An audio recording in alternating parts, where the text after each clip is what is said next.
Hello and welcome to the Divorce to Bliss podcast. Here you will learn all things related to healing from divorce, mind, body, and spirit, so you can create a beautiful new life filled with happiness. I'm Rachel Ruby, author of Divorce to Bliss, divorce coach, speaker, and attorney, and I'm so glad you found me here. Hello and welcome to the Divorce to Bliss podcast. I'm excited today because we are going to go a little bit off of the general healing topic and talk about something that relates to healing, but is very, very prevalent when it comes to divorce, and that is mediation. And my guest today is Scott Levin. He is a San Diego-based mediation attorney, and we are going to chat with him about mediation and how it relates to healing and just have some fun. So welcome to the podcast, Scott. Thank you. I'm excited to be here. Yeah, excited to have you. People don't often credit my industry as fun, so I like. Well, the podcast is fun. As lively as possible. We are giving good information and having fun in the process. So, with a topic that is often not fun and very serious, but I try to be light and give people lots of information so they can make smart decisions. Anyway, why don't we start off by you explaining to the listeners and viewers the difference between mediation and litigation when it comes to divorce? Yeah, it's interesting.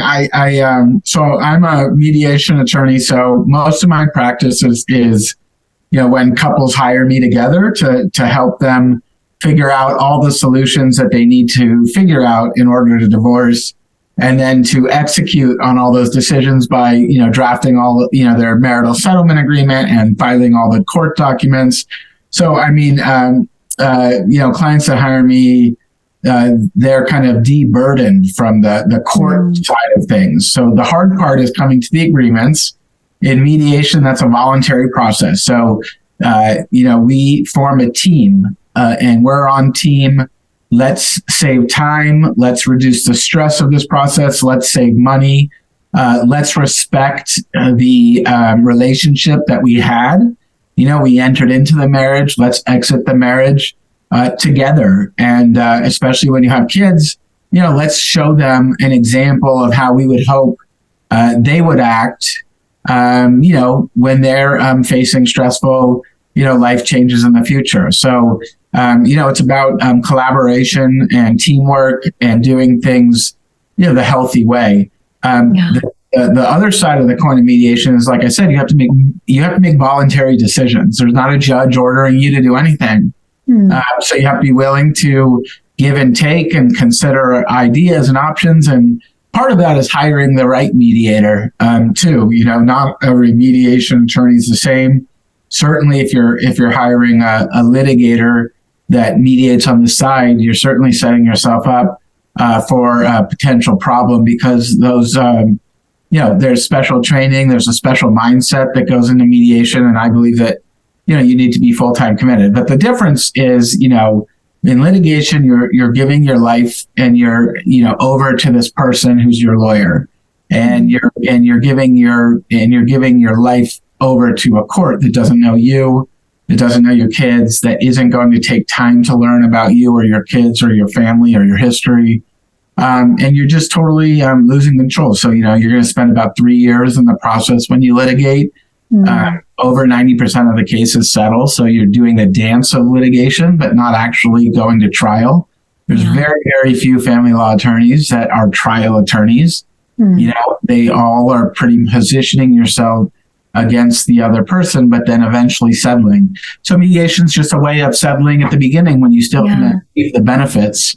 I think litigation just in general, I liken it to a battle, right? Because, you're going to battle. The court is the battlefield. You have your representative, they have their representative, their attorneys, and you come. And like you said, I think mediation is a much more, like you say on your website, it's a gentler process. And I love that word, because that is really what it is. And as long as both the parties come to the table with the idea that we have to remember things aren't good now. We're splitting, we're getting divorced, whatever the reason. But at some point in time, you loved this person, you decided to be with this person. So if we come to the table with the idea of this is not a battle, this is just, let's sit down and let's figure this all out so we can part. And that kind of leads me to my next question, which is how can mediation help in the individual healing as opposed to litigation when you're coming from, again, that battlefield? Yeah. So. No, I did a consultation this morning, with, someone that's, going through mediation, but they were, I do some work where I consult as an attorney, but I don't litigate. So like someone's using another mediator and they wanted to get some legal advice, and she already had a consulting attorney who she referred to as her bulldog, and her bulldog wanted her to, get a restraining order and to, get the kids to testify, and all of a sudden, meanwhile, she's going through mediation, but the quote unquote bulldog is like pushing her out, right? And so she wanted to get, someone else's advice that was maybe more supportive of mediation, still giving her like kind of a legal consult. And after talking to her for a few minutes, my advice generally for someone in her position, and she's had a lot of pretty bad stuff go down, is you want to move this forward, right? I don't want you to spend one more month, day, week, hour with this in your life as you have to. And she's teetering on litigation, or should I continue with the mediation? And I just had to explain to her, what does the litigation path look like? Well, it's going to be 2.5 more years before you're out of it, right? 2 years. I mean, you guys are going to get hunkered down and it will not move forward. And she's telling me all these things about protecting the kids and wanting to protect herself, and everything I'm thinking is you got to get through this. You got to cut through to the negotiations, skip all the BS, get to the negotiations, make a deal, grit your teeth, and then, start, on your next chapter and focus your energy on the kids. And that's what litigation doesn't do. You're stuck. You feel stuck. You can't move forward. It's like if you had a website and you knew it needed this one thing to do, but it was complicated and you couldn't do it yourself. Right? Like you knew this is what you needed. Right. But you're not a coder. Right. So you're relying, and you can't, so you're feeling stuck. And that's what the feeling people get in litigation. It's very unhealthy. It's a ton of stress. In California, my clients, like I said, I'm hired as a neutral, so I work for both sides. Right. When I file cases for clients, I do on behalf of both of them. But one person is it's called a petitioner, the other respondent. And when I email them once the court's have opened up the case and I email it to them, I hear this every single week from someone. They'll call or they'll email saying, I'm being sued. That's what it says. You're being sued. The state of California writes that. Now, if you're initiating a divorce case with a lawyer and serving the person like you see in the movies at their work or something, and they get this thing and says you're being sued, you're already going to be like, what? Yeah. You're already on the offensive. They're trying to take everything from me. They're trying to take my kids. Yeah. You're already on the defensive, and then you're already up and running from that second on. You don't have control over the process from 1 second forward. And so mediation is just a faster, more direct. It's about making informed decisions, but it's also about moving the process along in a fair way too. Right. And that's so important for healing, which is, of course, my forte. And I think that, when I talk to people who are going through mediation, as long as there's an agreement to do that and both parties are vested in that, it really allows you to kind of jumpstart your healing process, because you cannot heal when your body is full of negativity. You cannot heal when you have anger. And of course, we all, most of us, when we divorce, many people feel hurt and they feel sad. There's a lot of fear, but we work through all that in the healing process. At least when I help my clients, we work through all that and try to get to a point where we're not getting rid of that. There's always going to be kind of a sadness around it because it was kind of an ending, and because society looks at divorce as bad or wrong or immoral. We're often told that since we're young. So mediation is really a great way to come together, I think. And just that people get some of this. Like, obviously, mediation, we're not rehashing how we got, right. Divorcing, but certainly, I respect. I'll give someone space if they really want to get some stuff out in a respectful way. It's not a therapy session, but it does leave opportunity to kind of, say things that need to be said or should be said or shouldn't. I prefer that they're not. But it does give you that space. Yeah.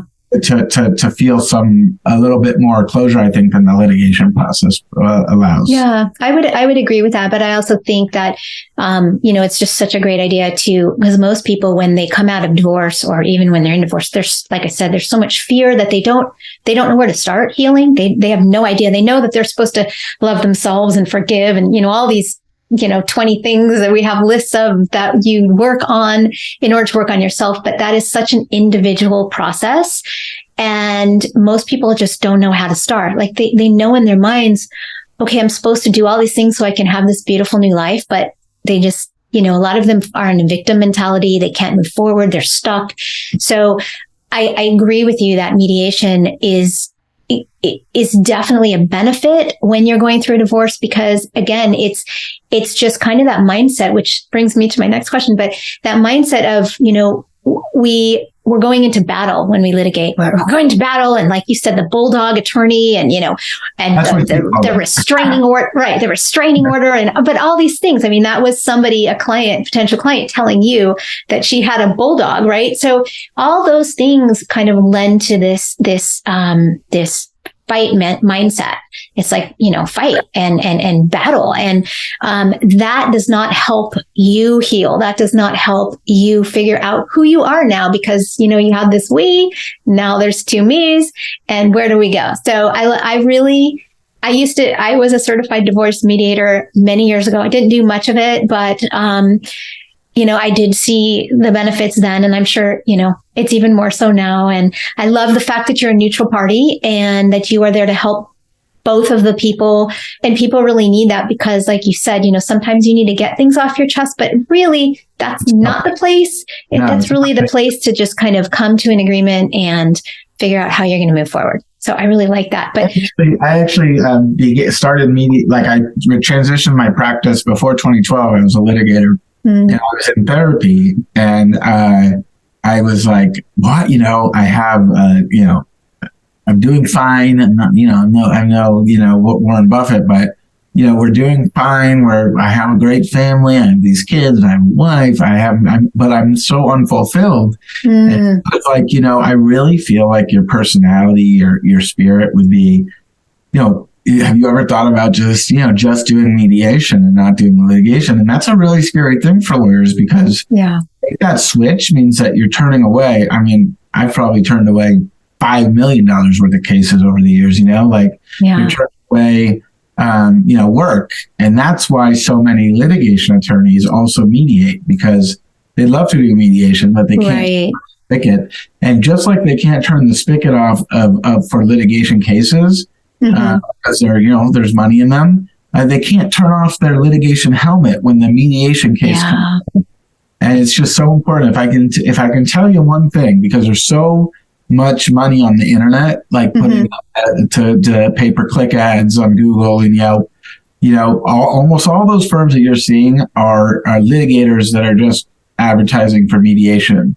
And if you can do one thing, it's to find a former litigation attorney that only mediates to be a mediator, because you have to be a peacekeeper at heart in order to really do this job well. Yeah, it's a completely different role. It is. And that's a great point to let people know that the litigators are the people who litigate are very different, and their mindset's very different. Their mindset is to go into that battle and to fight for you, right? And the mediator is the neutral party. Yeah. Their formality with their cases are used to doing them a certain way. They're also used to doing them on a certain time frame. One of the benefits of mediation is like, you can knock out, people work with me oftentimes for a month or two, and we have all the work done at that point.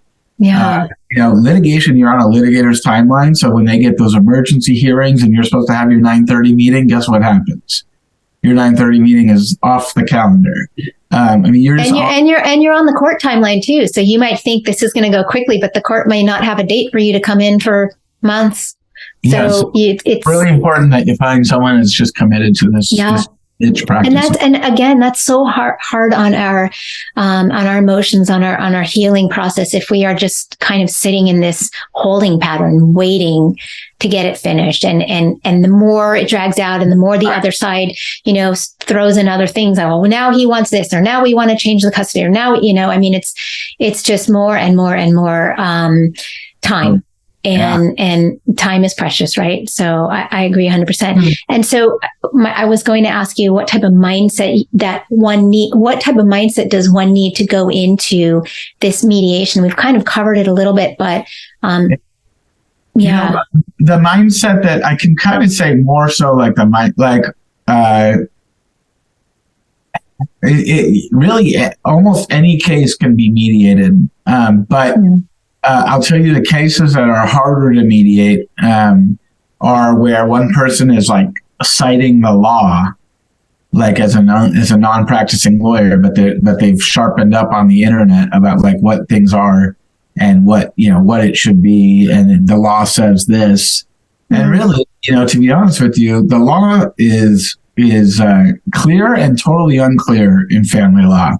It shouldn't be that complicated, but would there be so many cruddy family law attorneys in California in the country if it was so clear, right? If there was nothing to argue about. Yeah. So it's really about making a settlement agreement, and a mediator or your attorney, whoever you're working with, they should be giving you an understanding of like what your obligations are, what your entitlements are, but like, it's more about like, let's look at this problem and look at the ways that it can be solved, and not so much like, citing, Smith versus Francisco, 1976, about what happened with the palimony law. It's just more about problem solving and not relying on legal precedent. So you just have to be willing to have those conversations. The one thing there's two things that really defeat a mediation. Number one is that the mediator is perceived to be on one person's side. So that's a part of the person's mindset. I've never once in my career cared about someone getting more or less or winning or losing. I don't look at these cases at all about winning or losing. I think we are all winning if you can navigate a mediated settlement. You've already won, because I know from firsthand experience what the other side is. I did it for 10 years. I know exactly where you're headed if you don't mediate, and you've lost if you've gone there. Yeah, I agree. I just 100%, because I don't think divorce should be about winning or losing. I think everyone is losing in some way.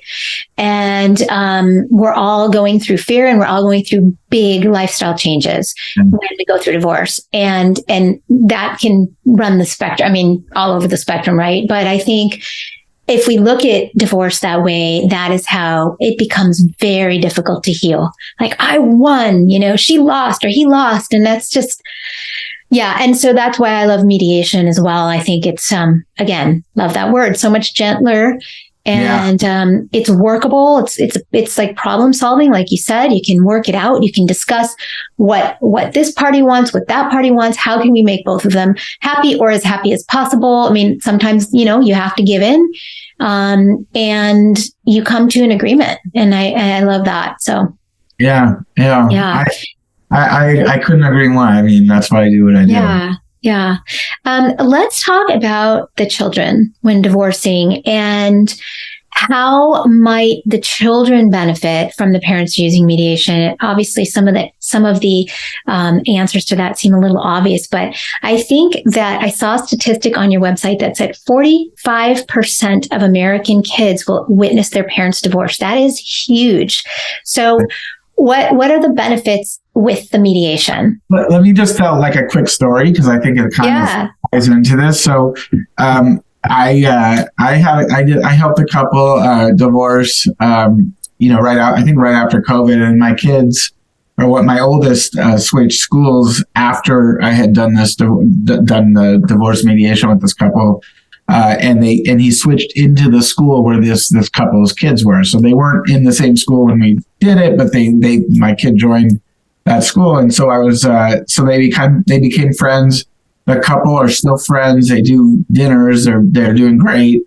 One day, like a year after, this was probably like 6 months ago. So the divorce probably wrapped up 18 months ago or 2 years. So like a year after I've known the kid a little bit from being at my house, he comes up to me and he goes, "I hate you, Mr. Levin." And I was like, "Oh, why, man? What did I do to you? I'm so sorry." He's like, "You made my parents divorce." So like it had come up or something that he had found out I was their mediator. And I said, I totally get your feelings, and I know that you're having a lot of feelings and you can express them to me or to anyone else, but I totally get it, And so like after, that he left, I texted parents on a group chat because, we become a little friendly.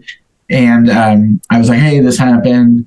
And so they had come up, they all came over like the following Friday for dinner, and we had a four-way conversation, the two parents and I and the kid, and they explained to him how I had been a problem solver for them, and that because I was involved, they were able to figure out the divorce in like 6 weeks, and they would still be in the middle of it if it hadn't been for Scott, and it was going to cost so much money, and they were going to lose their house if they had done it a different way, and they wouldn't be able to send them to all of his soccer stuff and sports stuff, because they would have had to, the money wouldn't have been there, and they wouldn't have been able to come to dinners like this because they'd be fighting. And it was like just very validating, like all the work that I do. I saw like on a real level of like, if I had litigated the case on behalf of one of them, I would have been a exacerbator of conflict. Yeah. Right? Because that's the role. I mean, even if I hadn't tried to be, that's what the litigation system does. It pivots people. It's lawyer versus lawyer. It's judge versus lawyer. All the history that you have no idea about between these people, and the system would have taken over inevitably and made it, made his life worse than it was now because they had been in mediation. So, I think that, kids are exposed to much less tension by getting a divorce resolved, in a timely way. Yes. Once your parents know where they're going to live, how much money they're going to have, what's going to happen with their house, what's going to happen with their 401k, who's going to get what, where are the kids going to live, where am I going to live, what's the switch back and forth. If you don't get answers to these things for 3 years, the stress. Yeah. Oh, yeah. And the kids, kids are like little sponges. I mean, no matter how old they are, as they get older, it gets even, worse, but they're sponges. They pick up on everything. So, my kids are adults and they can, they know when something's wrong. Like, "Mom, what's wrong?" So they pick up on that. And if it's just being dragged out, it's it's hard enough that the parents are, splitting up, leaving the family home. But yeah. So that's a great story. I really love that story. That was neat. Yeah. It seems that this is a great topic, just getting into this mediation and talking about how it can be helpful. And I appreciate you being here, and thank you.